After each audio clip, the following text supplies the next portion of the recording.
मित्रों यह question 69th BPSC का सेट ए का 82 नंबर क्वेश्चन है, ज्योग्राफी से रिलेटेड है। क्वेश्चन कह रहा है हीट वेव के संबंध में बताएं कि निम्नलिखित में से कौन सा कथन सही है। देखिए स्टेटमेंट, पहला स्टेटमेंट है यदि किसी मैदानी इलाके का अधिकतम तापमान कम से कम 30 डिग्री सेल्सियस या इससे अधिक पहुंच जाता है तो उसे हीट वेव माना जाता है। गलत है, यह 30 डिग्री नहीं, यह 40 डिग्री सेल्सियस होना चाहिए।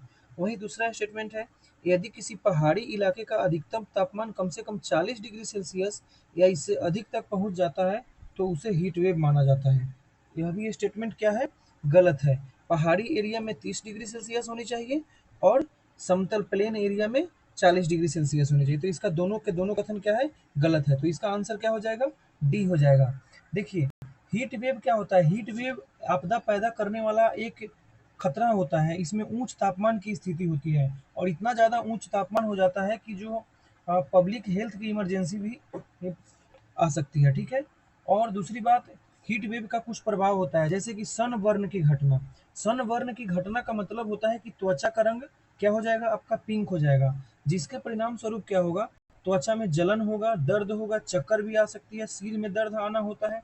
इसके बाद एडीमा यानी कि सूजन, सिंकोप यानी कि बेहोशी जैसी घटनाएं होने लगती है। ठीक है, और उसके बाद शरीर का तापमान 40 डिग्री सेल्सियस यानी समझ रहे हो 104 डिग्री फ़ारेनहाइट या उससे अधिक का हो जाना, यह कितनी बुरी घटना है। ठीक है, इसलिए इसको काफ़ी घातक माना जाता है। Thank you.